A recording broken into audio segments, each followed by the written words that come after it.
What's up, guys? Welcome back to another video. Hope you're all doing well today, and welcome to the RV2 compound. What you are seeing here is a replica of Ryan Villopoto'S 2013 layout of his personal compound, which looks absolutely incredible, by the way. This is created by Callum, and it is inclusive of 4 tracks in total. We have got SX North, SX South, Motocross, and Sand Turn Track as well. And you know I do like a Sand Turn Track. Oh, I see it all the way over there. Looks nice and whooped out. That'd be some good fun to ride around. I'm actually riding the E10 bike today. Now, I found this Villopoto replica E10 bike on MXP Mods. However, I couldn't find any Villopoto replica gear. So he's going to be rocking FXR today because I've got a green and black gear that I just don't run too often. So we're going to see how it goes. Now, I do want to say, which I apologise for, it's just by chance that this is another paid track. So I apologise for doing paid tracks back to back. It's not intentional, it's just the way that these track releases end up. I've said in the past, I feel like track creators, it's like women when they spend too long together, you know, their cycles all link up and then everyone releases tracks at the same time.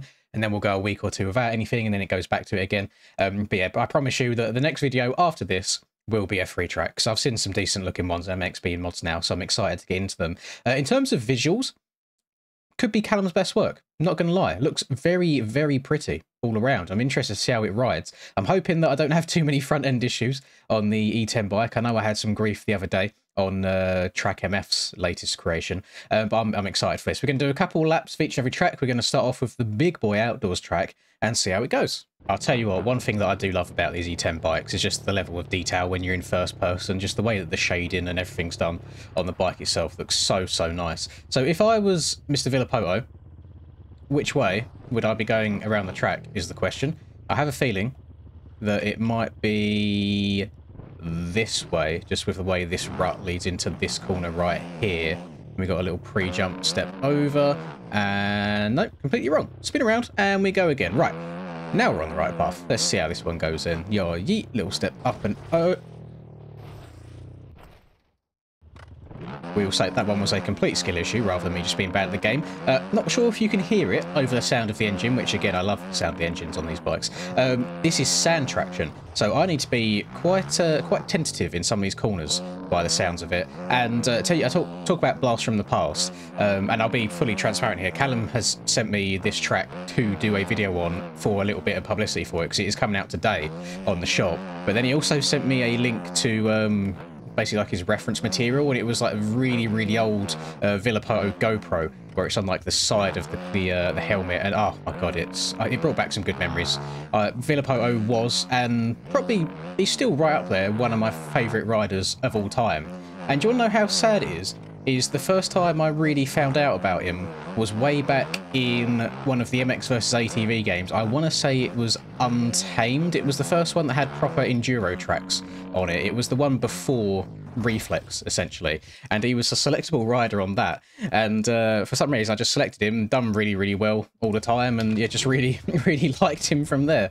But the only other thing that I think the one thing that put me off of Villopoto once ever was, obviously we all know how fast he is, like he's insane on a bike, and he was watching his documentary before and he was like, motocross isn't everything to me, I can drop it tomorrow. And I was like, oh, do you know how many people would kill to be as good as you are? But I understand it, you know, it's a lot of pressure from a young age, and especially if you've got parents pushing you constantly, you could definitely fall out of love with the sport. So it's nice seeing him still being around a little bit. Even nicer seeing him being a bit of a yummy guy now, as a yummy enjoyer myself. And I'm hopefully get to see him at the Vets Nations at Fox Hills this year, which I'm going to, which will be the end of August. So who knows, maybe I'll be able to slide in there and get an autograph if I find him anywhere. Nerd check again. Look how good the grass looks. Just had to stop and say that. 3D looking grass, like if you do it right, it looks absolutely incredible, and it looks great around here as well. And definitely, like I said at the beginning in the intro, gotta be Callum's best looking work to date as well. 100%. What I am a little concerned about, I know I've already crashed a couple of times, that's just me, first laps of the day, skill issue, sand, E10 bikes that are a lot looser than the OEM bikes that I'm used to. Very long lap time indeed. We are 2 minutes deep right now, and I don't actually know where the finish line is, so that'll be very, very interesting. Now, in terms of a racetrack itself, I don't know how well this track would suit online with a bunch of people, just because it is really made for 1 or 2 people. You can see by how the corners are, just like in real life, you know, if you've got 1 or 2 riders riding the same thing over and over again, then the track isn't going to open up for loads and loads of different line opportunities. There'll be 1, maybe 2 lines max in each corner. I even remember seeing, it might have been, I'm pretty sure it was AC on his 85 ripping around here as well, way back in the day. I'm pretty sure there's a GoPro of that, which I haven't watched in a very long time, which I might have to dabble in. See if I can upload a lap around here on the gram. Maybe AC will give it a like again as well. He's a bit of a legend, is AC. He likes a lot of stuff that I post on the gram, which gives me that special little feeling inside. You'd love to see it. Maybe one day we can get him on the game. Who knows? We'll extend an invitation out to him when he's not busy riding still. Did see some pictures that he posted or videos at Loretta's, which look quite cool, kind of going full circle from beginning to end. And that was my first experience of watching AC as well, was watching the Heart of Motocross, which was all about Loretta Lynn's, and seeing him there on his 85. That's kind of when I became a fan of him as well. So big W's all around. I'll tell you what, after going over some of these jumps, you do probably need a 450 to get over some of them clean. Some of them you do have to check up quite a bit for and slow down. However, there's others where you need to be perfect on the downside of the jump before, bang open the throttle and try and accelerate all the way up and over to really be able to clear them. And I'm used to just like scrubbing the life out of everything, getting really, really steezy. You can't do that around here. I'm really struggling to follow a track right now. I'm so sorry. Maybe I should spin a lap or 2 on really long tracks like this before I actually cover them at all. That would be a smart idea. It would probably also help if I was checking the map on the right hand side to see what's coming up next, because I keep jumping some of these like rollers into corners, and here as well I should have jumped to the right. And the issue is when I'm over jumping things around here now, obviously the front end kind of says, actually, no champ, you can't do that. So yeah. It's weird how things come full circle, isn't it? Because I remember when the factory bikes first released, I didn't like them at all. And then they got an update, and I liked them too much, to the point where I think I said in videos that they were too easy compared to what OEMs were. And now we've got to the point where it's gone the opposite direction, and the OEMs are much easier to ride than these are. And I feel like they may have made me worse at the game, the OEM bikes, because I used to ride these factory bikes no problem, and now I'm struggling to even keep the front end going in a straight line. I mean, I've done races on factory bikes in the past, on sand tracks, and been absolutely fine. I think it is purely just a muscle memory thing. Like, you know what you can usually get away with, so then when you ride something that you can't get away with it on, it's a little bit of a shock to the system. I feel like I'm wobbling around the track. That is a brutal braking bump. Holy. Okay, yeah, I need to try and lock in a little bit. We'll try and get some smoothness going on and actually try and learn the track and not overjump or case absolutely everything that I hit. Right, actually check up for this. There we go. Try and slot into this inside. I'm going to stay up on the pegs and then try and keep the back wheel on the ground as much as you can through these rollers, and then I can start doubling because now I've got enough speed to double my way through them. Yes. And then, right, we've got a tabletop coming up here, which turns slightly. Didn't get all the way over. This seems to be a roller. Didn't see anything on the downside. Yes. And then a smaller double into the corner. I'm just trying to look really, really far ahead to plan my attack, see what I'm going to do next. And then this jumps over to the left. And then we got a big floaty tabletop. Oh, I didn't turn enough. No. Oh, I don't think I'm going to get up and over this table. This table here, this next one I'm about to hit, is the biggest one by far. So I'm actually going to turn around and try again. Into the water we go. Suppose if I go outside, it gives me more of an angle to turn and then take off over that. And now power, power, power, power, power, power, up. Toss it there. There we go. That was not shutting off the entire way up the face, and that felt quite nice. And then you have to check up a little bit for the double after that. I do like the way that Callum builds his sandy corners, the way that the rollers are in them. They do feel very, very natural. Like you can either wheelie through them or you can double through them, depending on what you prefer. So viable options here, there, and everywhere. I remembered last second as I got to the top of that, there's a corner straight after. It'll double out of this turn. What we got here, this is a roller, I believe. So we're going to check up here. Lovely. Not ask too much of the front end when you land. Hug the inside. Oh god, how big is it? Oh, this one turns to the right.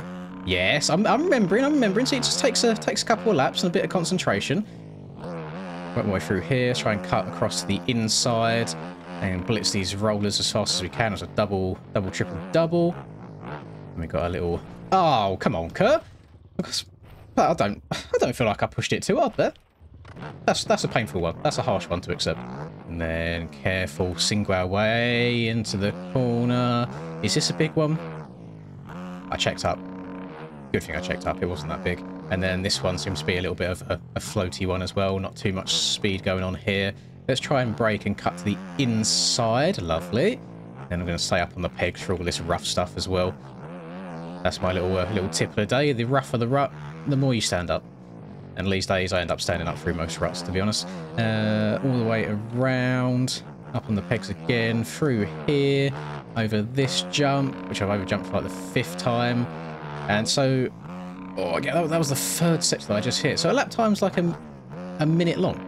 3 minutes long, sorry, not a minute long. It actually might be. I haven't had a lap count yet, just because I keep going off the track everywhere from crashing. But hopefully we'll get one at some point. We jump round to the left. Be careful. Let the bike settle over the bumps. Ooh, back in trying to step out on me. Careful. There we go. Send that a little bit too far. It's okay. The bike survived. And then this is like a low one. Whole bunch of speed over that. Check up here for another single into the corner. Rail round to the right. Yeah, this is a disgustingly long lap. I know that it's because I'm very, very mid. Like, people probably be able to go like 20 seconds or so fast on this, especially with all the crashes that I've had. Is this the finish line jump here? I see the dot on the map. Up and over. Oh, survive. No, I didn't survive. Wait, so that line that's on the map, is that not the finish line? I always thought it was. What about this jump here? There we go, that's the finish line. So that took me about 3 minutes and 18 seconds. I reckon on OEM bikes, once people have spun a handful of laps around here, I reckon people will get into like sub 3 minutes, something crazy like that. But there's a brief glimpse of the outdoors track. I have to apologise. I don't feel like I've actually done it much justice because I'm absolutely sucking at the game right now. So we're going to move over to some Supercross, which should be interesting on this. I don't know how much E10 Supercross I've really done, but there's a north and a south. I'll be honest, don't know which one's which. At the same time, I'm too lazy to back out and reload the track itself because the free tracks do have timing gates of their own. So both Supercross tracks and the outdoors track have their own timing gates. The only one that doesn't is the like sandy turn track. We're going to see how this one goes. This is sand traction as well. Is the whole Supercross track sand traction? It seems to be. Oh, actually, no. No, this isn't sand. Okay, so we're back to normal. Brother! I'm actually... Why am I... I'm shit. I'm actually shit. What is going on? Oh, God, right, so let's follow the cones. We go up through this way, on the brakes, round to the left, little triple. Yep, so we step on, step...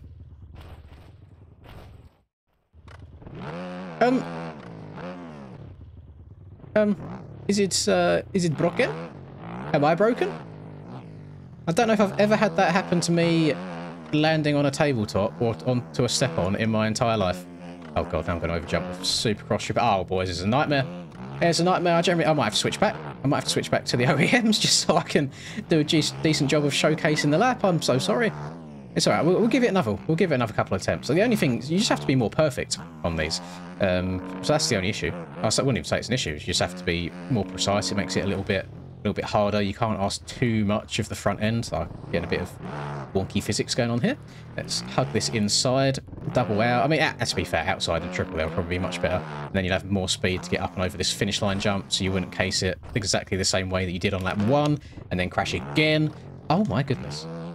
Well, hopefully this actually makes some of you happy and realise that I am human. I do become very, very mid sometimes. Oh, maybe stepping all the way over that would be better. Because then you haven't got to have the harsh impact of landing on top of it from like a super high height. Oh, go around here. All right, I want to check up a little bit on this triple this time, since I overjumped it last time. Nice. Still overjumped it a bit, but not quite as much. On the brakes. We'll say, good thing about these bikes, the suspension on them is really, really good for like whoops and braking bumps in general. So this is completely stock right now, and it absolutely munches those whoops, no problem at all. And then triple here, check up a little bit again. Try and land front wheel high so it can absorb as much of that impact as possible. And now we're going to go outside. Try and triple this sec. We're going to go outside and try and triple this, the corner sand, which I completely forgot about, so hard to get the oomph to get up and over that. We're going to go outside to try and triple the whole section. Please, Linz, please. We're going to go outside to try and triple. the whole section. Yes, there we go. 4th time's the charm. And now we've got more speed to get up and over the finish line. Lovely. Yeah, low, I've overjumped it. Round to the right. Jesus Christ, boys. Ah, what's wrong with me? And then slam on the brakes here. Can I step over?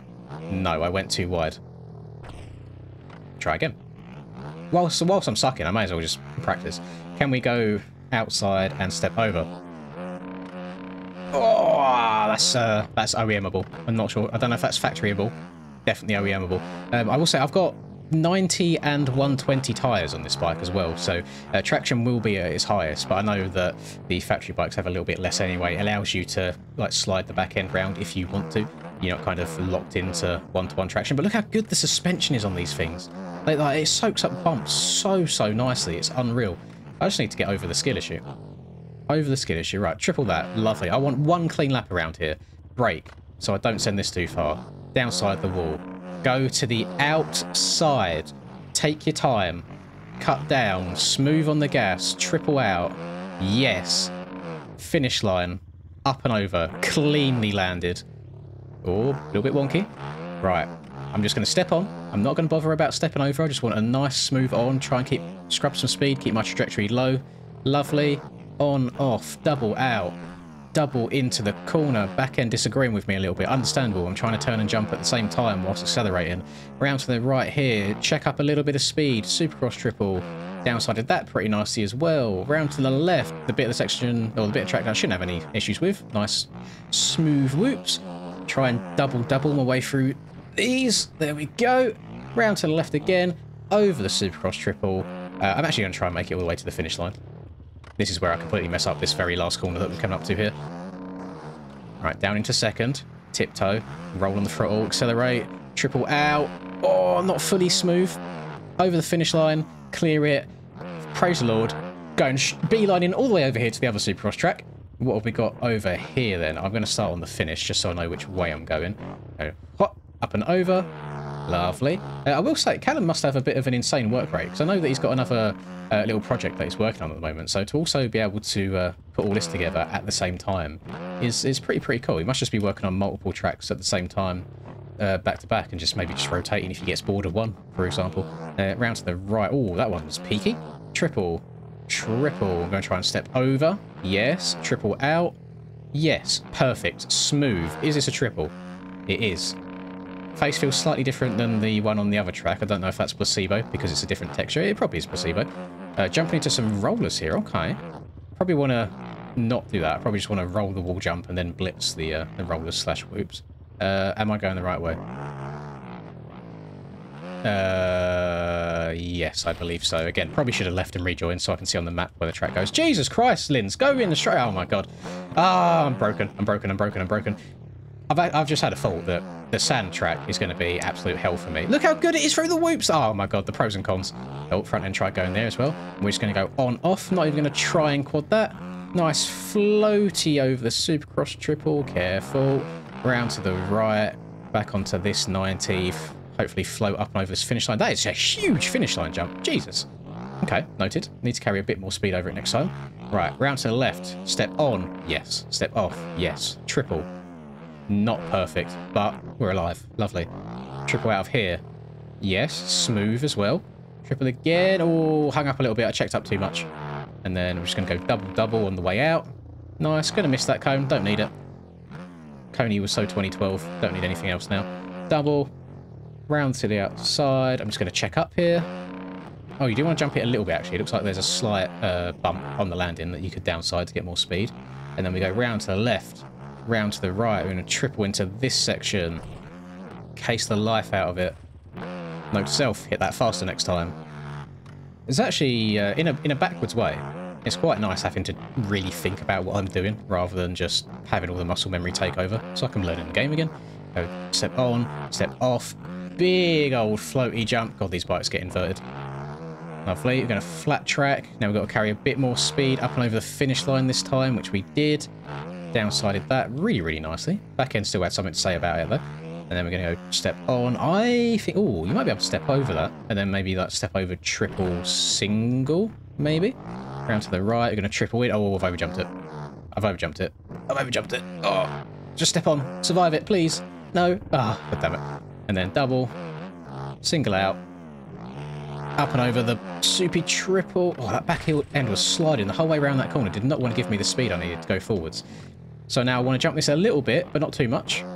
That was too much. I'll try and keep it on the back wheel. No, I am not Eli. Right, you know what? Been off Supercross. We're going to the last track. It's over here somewhere, I think. It's just a little sand turny track. But if I've been struggling with the front end around the normal ones, and God knows how this is going to go. Now, I don't know if this has a particular direction that it goes in. You'd imagine so, or if it can be ridden both ways. This feels right. The way that the bumps go into the corners, this feels like the right way that you go about riding it. Then, oh goodness me. Might have to lock in a little bit for this. So this doesn't have its own timing gates, by the way. I just thought I'd throw that out there. This is just a little bit of fun on the side. But I do really like my turn tracks, and my sand turn tracks especially. I know on JV's Hunter Brothers compound, which is the in-game name, by the way. I'm not calling it that. I know that it's the Lawrence, or the Dog Pound, sorry. In his version of that, I've spent more laps on his sand turn track than I have on the actual compound MX track, which is very, very interesting. But it's just what you're into, isn't it? Just like the feel of when you flow in, jumping from left to right, doubling your way, wheeling over bumps around corners, like just kind of up on the pegs the whole time as well. There's no real need to sit down anywhere on tracks like this, unless you're on the straight and you're trying to like force that back wheel into the ground. Then, oh, I got to check up there. The bike handled that really nicely, better than I expected. And then we'll try and keep the front end up in the air, work our way over these, like soak up that bump, double up on the pegs, round to the right. I'm going to sit down here, just get the bike cranked over a little bit more because the bumps aren't too bad in there. But then here, where it's more of a wide open corner, you can stand up the whole time, try and double. Oh, tripled my way into the corner there. Did not expect that one to come up quite so quickly. Round to the right. What does this, just want to see, what does this place look like without the 3D grass? It's got to look so different, surely. Oh, it's so different. You can actually see more, because where the grass is, I guess, lower now, where it's not 3D, you can actually see what's coming up next. But there you go, there's a completely different track just by turning grass on or off. I definitely prefer having it on. It makes everything look so much more realistic overall. And I can't believe that I had it off for so long without even realising. There's probably so many tracks I played that look so much better with an extra bit of foliage added. But yeah, I think that'll wrap things up for me. I've been recording for 22 minutes. How much of that is going to make the video, I don't know, because I need to cut out a hell of a lot of crashes. But really, really enjoyable track. I need to revisit this on OEMs as well, so I feel a bit more comfortable and just see what I can do. I'll probably end up making a lap, putting it on like the gram or TikTok, to be honest, for these sorts of things. I usually do. Although I imagine trying to be perfect for 3 entire minutes around a track is going to take a lot of time and a lot of laps to get nice. But I hope you guys have enjoyed. Again, I said please don't on the last video, but it still happened about dramas about paid tracks in the comments. I think everyone said their piece at this point as well. You know, I feel like you should just let people that want to buy and play tracks buy them. People that don't want to, do your own thing on MXB mods tracks. You know, it's not the end of the world, I don't think. It's just different people's opinions. So hopefully, if we can stay away from a war, that would be nice. I have a feeling it's going to rest on deaf ears because most people don't make it to this point in the video. But if you did, you are an absolute legend. Give yourself a pat on the back. Please do drop a like if you enjoyed it. That's really appreciated. And subscribe channel if you're new. Have a lovely rest of the day, whatever you guys are up to. And I'll see you all in the next video. Peace. Lynn's in the zone, never backing down. Riding MX bikes, he's the talk of the town. 2022 champ with a YouTube crown. His game is tight, no signs of slowing down. Late nights, bright lights, he's chasing that fame in the digital arena. Writing his name, she's a 10 out of 10. Supporting his lane, hairline might receive, but his passion's the same.